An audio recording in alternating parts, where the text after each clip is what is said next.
All right, guys, I know this is an update long in the making. I know I promised an update with an alignment video. I made the video, but I had my 13-year-old film it, and long story short, that did not turn out well.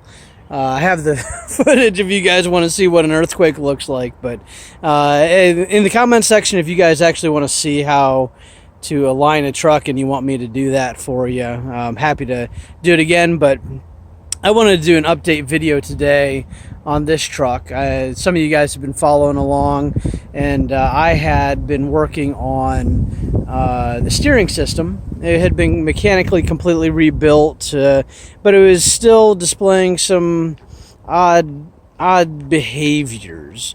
So I figured it was hydraulic. So just to bring you up to speed, I have rebuilt the hydraulic system. The pump still whines a little bit, but it's the original pump, best I can tell, and it does all right for itself. So it seems to work all right. I ended up hitting the junkyard, getting a new steering gear. Well, new to me anyway. You can see it up there.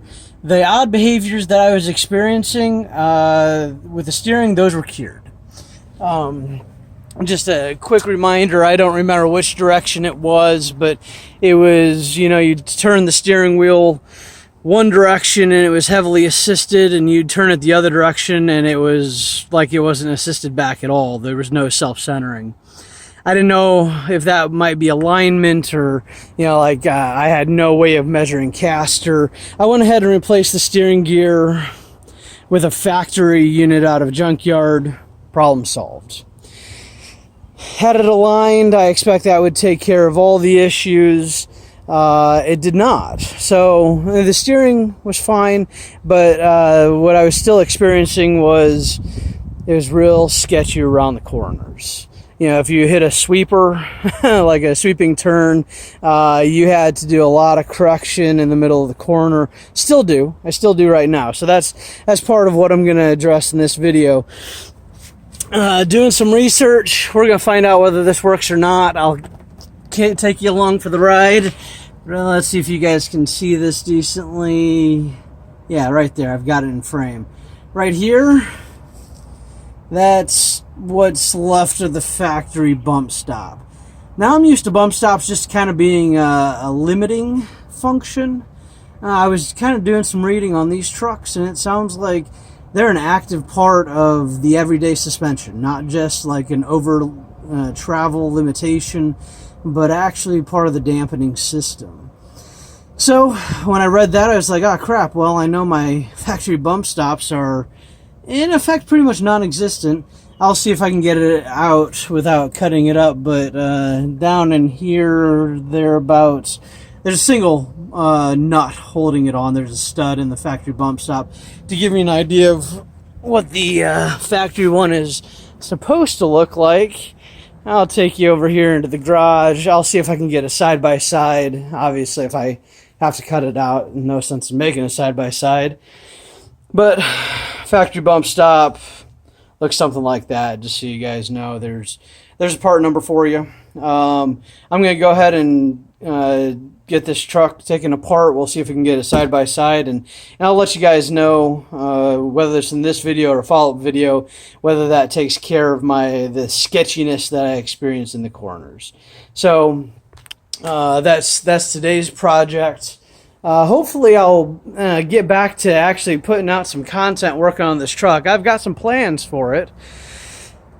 I just went back to work, and 6 months have gone by, and I realized I need to make a video. So we'll get you guys kind of caught up here, and we'll keep working at it. Back here at the workbench, guys, this is what came out of the truck. Surprisingly, it came apart. This truck in general is fairly crusty, so I was surprised that came apart as nicely as it did. There were no no damage to me and no cuss words said. So, and obviously this is what's supposed to go in here. So, yeah, you guys are learning alongside of me here. So, obviously I don't know how this thing drives yet, but just coming out here, You know, quick rundown. It's one bolt or nut. You can see it there clearly. There's a hole right here, a locating pin that gets stabbed through. Make sure you guys get this on there and aligned properly. Fully articulated down. I don't know if you guys can see that there. It's not making contact, but I fully expect I'm going to toss the wheel and tire back on, drop it down, and it's going to be in contact the whole time. So I'm hoping this secures the sketchy drive. So I'm going to finish. I'm going to do the other side, get it back together, and hopefully be back with good impressions saying, hey, that really fixed things here. So stay with me. Back out here with the truck, guys. Evidence. Driver's side came easy. I'm not going to sugarcoat it, not going to lie. You can see the crust.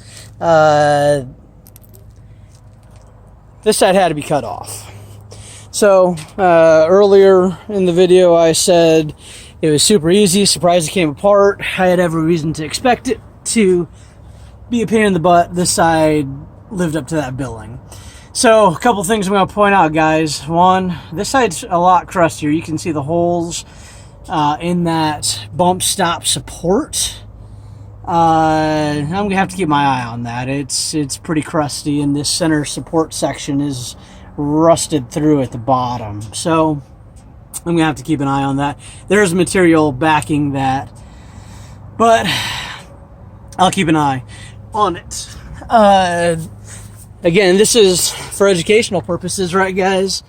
These bump stops are in contact with the lower control arm all the time, except I guess if you're you got it raised up in the air or you're jumping hills or something.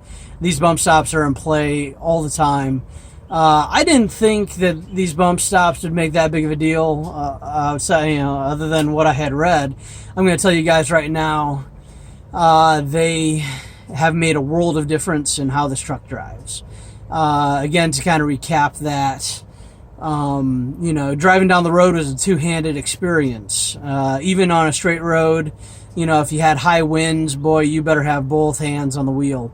If you're going around a sweeper, you had to correct the whole way through. You'd get some odd swaying motions, and that's with the truck not loaded. I mean, I'm just driving around, and no more than 300, 400, 500 pounds in the bed, not anything significant. So guys, if you got that sort of behavior, check your bump stops. I didn't think bump stops would make that big of a deal, but they clearly do in this suspension design. Just anticipating some potential questions I might have. Why did I pick the Moogs? Why didn't I grab Timbrins or something like that? One, cost. These were, I don't know, $85, $90 shipped to my door or something like that. Timbrins look really nice, and boy, they're salty. I think they're, as of today, as I'm doing this, I think they're like $225 for a pair shipped to your door, a front pair. I use this truck, I don't really have it loaded all that often. It does have a gooseneck, so I guess I could, but I have no intentions of having a plow on it. It's just for, doing things around my property. No Timbrins. That, and I didn't want my truck lifted anymore. I'd actually like it dropped. But there you go, guys. I'll wrap this one up. If your front end is squirrely, if it feels, the best way I can describe it is the ball joints feel like they're out, but they're not. You get under there, you start yanking around on it, ball joints look fine. Check your bump stops. That might be your thing. Have a good day, guys.